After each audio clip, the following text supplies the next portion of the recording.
This is Leon, and I'd like to do some self-forgiveness for accepting and allowing myself to move with energy. What is energy? Energy is basically the particular specific reactions that I experience within myself, which within these reactions it's consequentially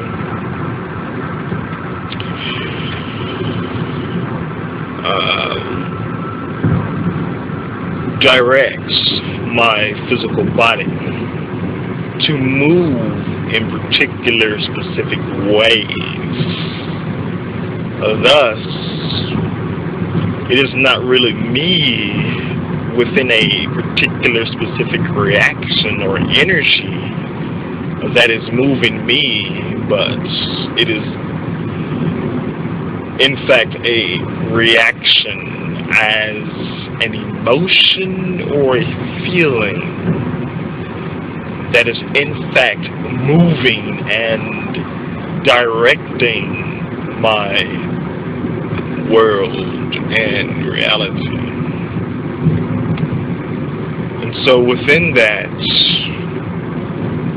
these movements become my vocabulary.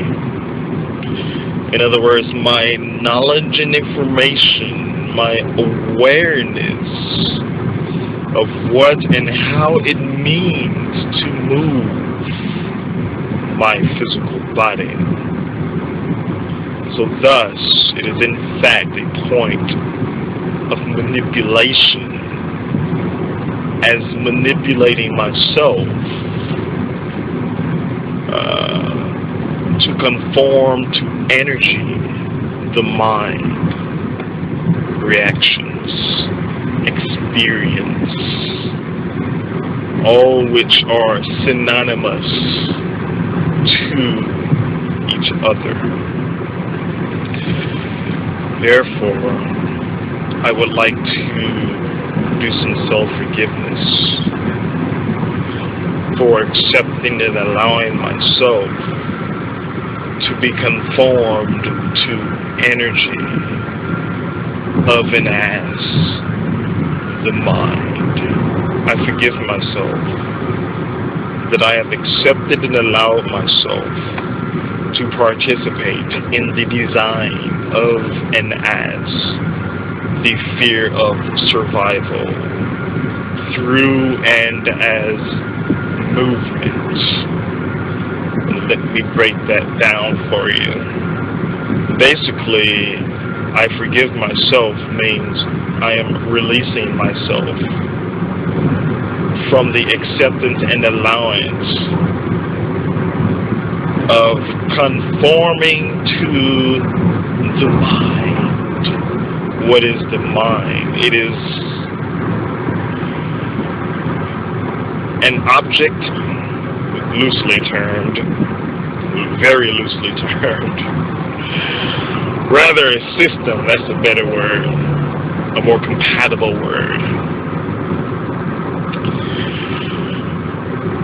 A system, basically. Mind as a system of survival, which survives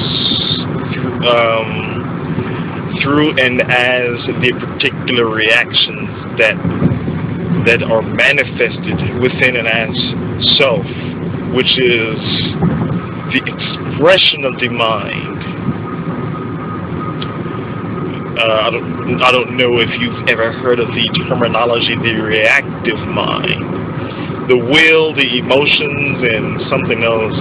Will, emotions, and reactions. I'm not sure exactly. But, this terminology as the mind, as this common belief or this common acceptance that has become our awareness within knowledge and information about what the mind is, part of that mind is the will, and part of it is the emotions. Those emotions are the particular specific reactions that we participate in which within that we give life to and as the mind, because we limit ourselves to emotions, to reactions, and thus within that limitation becomes our vocabulary, as our definition, our knowledge and awareness about what life is. So within that becomes our survival to constantly and continuously generate reactions within ourselves so that we can feel alive. So I forgive myself that I've accepted and allowed myself to participate in the design of and as the fear of survival through and as movement. What is movement? It is movement as how we move within and as this physical world reality. It is the movement of energy. It is the movement of reactions, basically. So I am participating within movement when I conform or trust in and as the movement of the mind as reactions. So therefore, with that being said, I forgive myself that I have accepted and allowed myself to doubt whether I am the one. Well, no, let me take that back. I forgive myself that I've accepted and allowed myself to doubt my own stability, my own point of movement, my own expression of movement.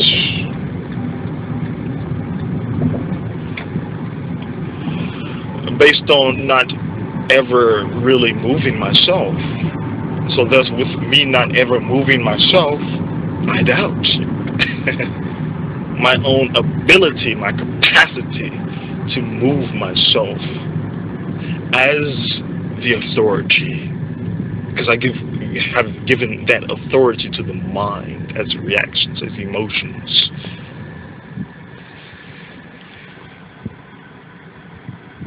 And so with this doubt, I forgive myself. With this doubt, what did I do?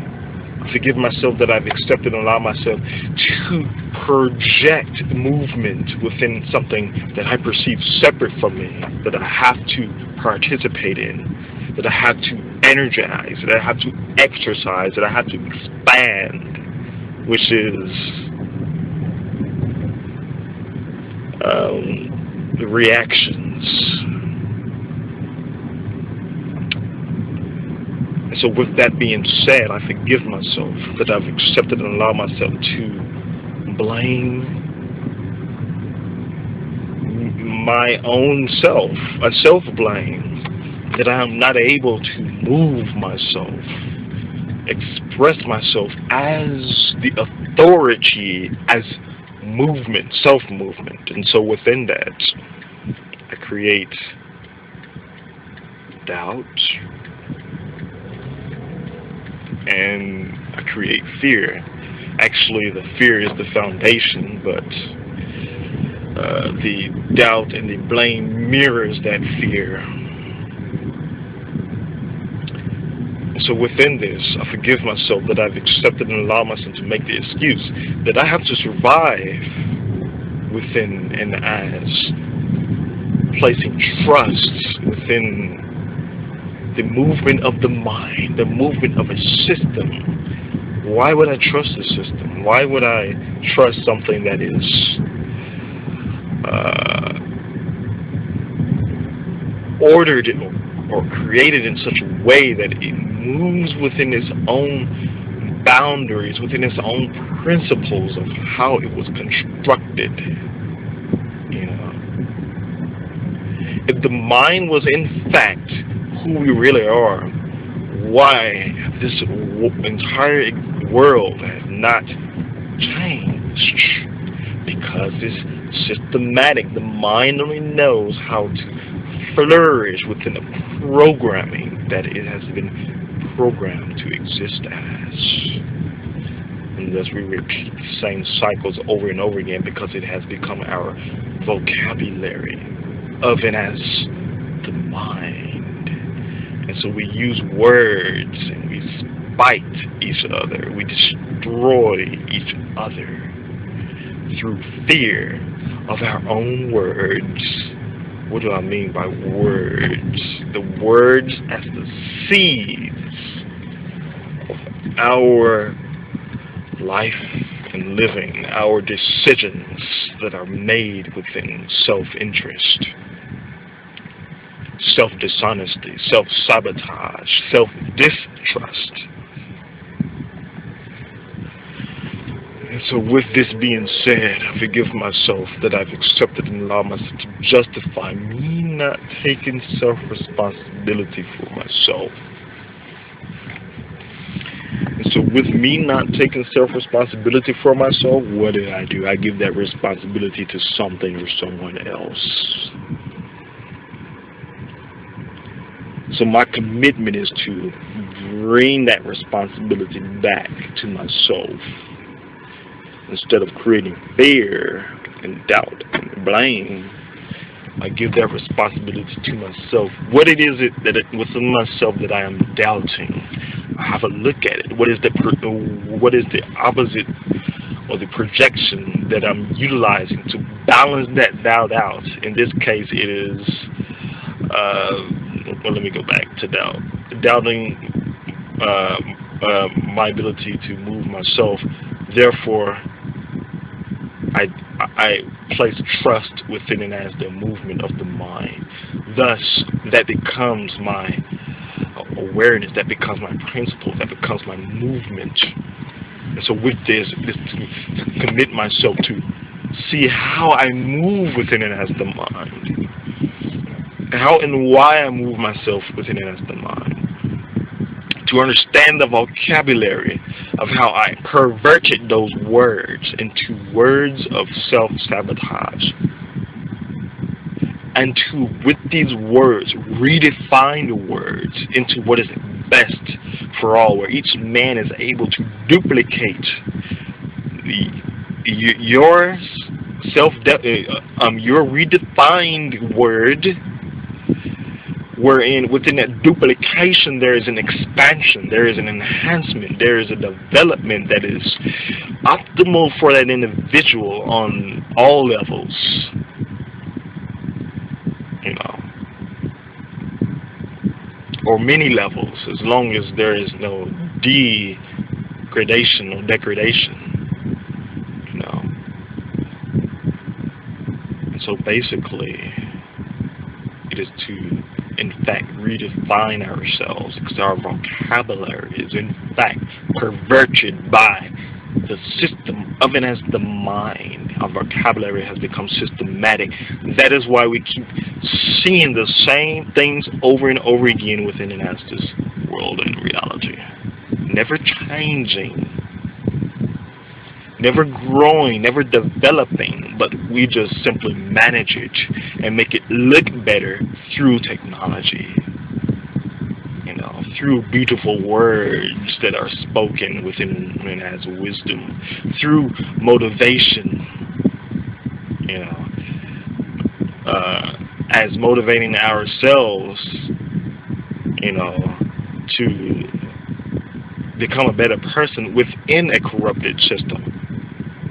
You know, how can we become a better person within this corrupted system? We can, but if that betterness is not bettering the root of the issue, which is the system, then, you know, it's just a betterment of establishing oneself in such a way that one is able to stabilize oneself more within and as the system, and then the system in fact still has control and directive principle over our world and reality. The illusion of betterment, the illusion of empowerment is what we're doing to ourselves within movement, the movement of the mind that will always exist until we in fact stand and redirect or redefine our relationship to who we have become within and as this world.